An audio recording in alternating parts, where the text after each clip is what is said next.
Je vais vous parler d'abord, Parlez-moi. avant le Zapnet, je vais vous parler d'un autre génie qui n'est pas non plus intéressé par l'argent. C'est un mathématicien russe qui vient de refuser $1 million.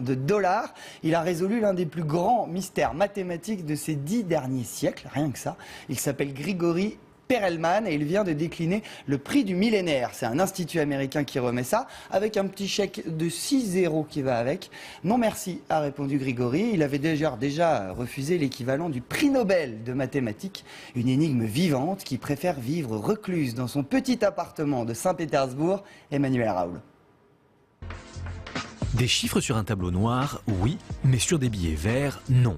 Cela pourrait s'appeler le théorème de Grigori Perelman. Ce russe à la barbe épaisse et au regard perdu, c'est un peu l'Arlésienne des maths. Tout le monde en parle, mais personne ne le voit. Dans les années 90, les prestigieuses universités américaines de Stanford et de Princeton lui proposent des ponts d'or. Mais il préfère s'enfermer chez lui à Saint-Pétersbourg, sans rien publier pendant 7 ans.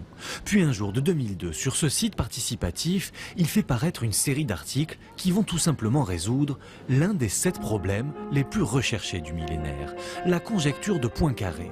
En jeu, déterminer si une forme quelconque peut constituer une sphère de 3 dimensions. Pas compris? Allez, plus simple. La conjecture de Poincaré et sa résolution, c'est l'apogée, c'est comme gravir le sommet de l'Everest. Devant ce point final au problème de Poincaré, ses pairs décident en 2006 de lui attribuer la plus haute distinction des mathématiques. Mais Perelman la refuse et ne se déplace pas à la cérémonie. Il refuse la médaille Fields, qui est pourtant le prix Nobel de mathématiques. Mais ça ne l'intéresse pas. Pourquoi? Personne ne le sait. Est-ce un mystique? Certains avancent que Perelman croit que la science est vraiment pure. C'est sa découverte qui est importante.